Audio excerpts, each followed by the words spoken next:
Assalamualaikum warahmatullahi wabarakatuh. Apa kabar anak-anak? Semoga selalu dalam keadaan sehat ya. Baiklah, alhamdulillah untuk tahun ini Ibu dipercaya untuk mengajar kelas OTKP dengan mata pelajaran otomatisasi tata kelola sarana dan prasarana. Baiklah, sebelum belajar silahkan berdoa dulu menurut kepercayaannya masing-masing. Sudah berdoanya? Baiklah, kita lanjut ya. Tentunya kalian sudah familiar dengan Ibu ya, jadi tidak perlu ada perkenalan. Karena sebelumnya Ibu sudah mengajar di kelas 11 ya. Baiklah, kita akan langsung ke materinya. Untuk pertemuan pertama ini di kelas OTKP untuk mata pelajaran otomatisasi tata kelola sarana dan prasarana, materi pertama yaitu tentang analisa perencanaan kebutuhan. Kalian pernah mendengar nggak kata-kata ini? Nah, kalau sudah pernah mendengar, yuk kita simak materinya. Analisa perencanaan kebutuhan adalah salah satu mata rantai dalam proses pengelolaan sarana dan prasarana yang tidak dapat dipisahkan hubungannya dengan proses yang satu dengan proses yang lainnya. Analisa perencanaan ini berawal dari kegiatan inventarisasi yang dilakukan oleh unit pengguna atau user. Kemudian, berdasarkan daftar inventaris tersebut, unit organisasi merencanakan macam dan jenis sarana apa saja yang dibutuhkan oleh perusahaan. Nah, beberapa pertimbangan dalam kegiatan analisa kebutuhan perencanaan ini harus berhubungan dengan yang pertama, klasifikasi alat atau sarana apa saja yang dibutuhkan oleh perusahaan. Yang kedua adalah spesifikasi alat yang dibutuhkan. Jadi harus lebih spesifik, harus benar-benar rinci dan detail. Yang ketiga adalah di mana lokasi atau alat atau sarana yang akan digunakan. Jadi di mana nanti akan disimpan peralatan tersebut. Kemudian yang keempat, siapa yang akan menggunakan alat tersebut? Ya, jadi siapa nanti yang akan menggunakan alat tersebut? Yang selanjutnya adalah kapan alat atau sarana tersebut akan digunakan. Jadi apa dalam jangka waktu dekat atau nanti-nanti gitu. Yang terakhir adalah berapa jumlah volumenya atau berapa jumlah unit yang dibutuhkannya. Nah, dari analisa rencana kebutuhan guna menunjang kelancaran proses dan pelaksanaan terhadap semua kebutuhan yang diperlukan sebagai sarana dan pendukung pelaksana tugas lembaga dikelompokkan menjadi 4 golongan. Yang pertama ada yang disebut dengan barang tidak bergerak. Yang kedua adalah barang bergerak. Yang ketiga hewan. Yang terakhir adalah barang persediaan. Kalian bisa membedakan nggak antara barang tidak bergerak dengan barang yang bergerak? Baiklah, kita akan membahas itu nanti di slide selanjutnya ya. Kemudian yang akan kita bahas adalah jenis-jenis analisa kebutuhan.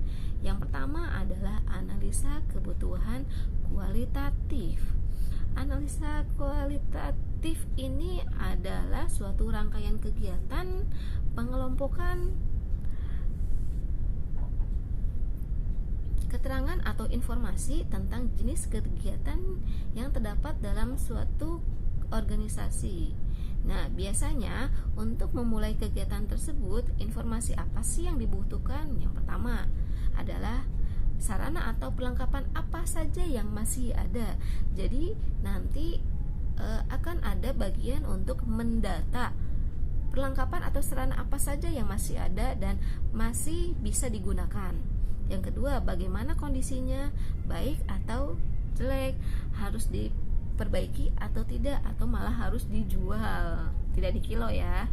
Yang ketiga adalah sudah tersediakah fasilitas pendukung lainnya jika barang yang ada diadakan telah tiba di lokasi. Nah, yang tersebut adalah tentang data atau informasi yang dibutuhkan. Yang kedua adalah analisa kebutuhan kuantitatif. Analisa kebutuhan kuantitatif ini dilakukan dengan meneliti volume dan frekuensi yang terdapat dalam suatu unit organisasi tertentu. Nah, kegiatan analisa ini mempersoalkan yang pertama adalah apakah jumlah sarana yang masih ada efisien penggunaannya. Yang kedua, apakah sarana yang ada sudah sesuai dengan jumlah pegawai yang ada. Jangan sampai pegawainya banyak sedangkan sarananya hanya sedikit ya. Jadi tidak seimbang. Yang ketiga, apakah sarana yang ada masih dapat memenuhi target capaian yang ditetapkan. Nah, itu adalah tentang analisa kebutuhan kuantitatif. Selanjutnya yaitu pengusulan sarana dan prasarana. Nah, pengusulan alat atau sarana prasarana itu yang dibutuhkan oleh masing-masing unit organisasi yang didukung dengan data yang lengkap dengan dan detail dan dituangkan dalam format-format yang sudah ditentukan. Nah, mekanisme untuk pengusulannya terdapat 4 ya. Yang pertama yaitu kita akan membahas tentang prosedur pengusulan sarana dan prasarana. Usulan yang pertama disesuaikan dengan rencana kegiatan masing-masing satuan organisasi yang akan menggunakan barang tersebut yang ada. Yang ketiga, usulan tersebut disesuaikan dengan memperhatikan barang-barang yang masih ada dan masih dapat digunakan. Jangan sampai boros atau menghambur-hamburkan uang untuk membeli barang yang baru, padahal barang yang ada masih bisa digunakan dengan baik. Selanjutnya adalah dasar pemikiran rencana usulan kebutuhan. Yang pertama rencananya adalah untuk meningkatkan jalannya pelaksanaan tugas pokok pegawai. Yang kedua untuk meningkatkan motivasi kerja para pegawai. Yang ketiga untuk standar kerja yang baku. Yang keempat untuk memperoleh kualitas barang sesuai dengan aspek penggunaannya. Yang terakhir untuk menghindari tentunya pemborosan. Yang ketiga, usulan berdasarkan pada macam dan jenis barang. Kepala satuan kerja dalam membuat usulan rencana kebutuhan, perlengkapan atau sarana pendukung kerja senantiasa harus berdasarkan standar baku. Standar baku tersebut dimaksudkan untuk yang pertama, memperoleh kepastian dan kebenaran sarana dan prasarana yang dibutuhkan. Jadi harus betul-betul barang tersebut sesuai dengan kebutuhan. Yang kedua adalah memperoleh kepastian mutu atau kualitas sarana dan prasarana yang dibutuhkan. Jadi kualitasnya jelas.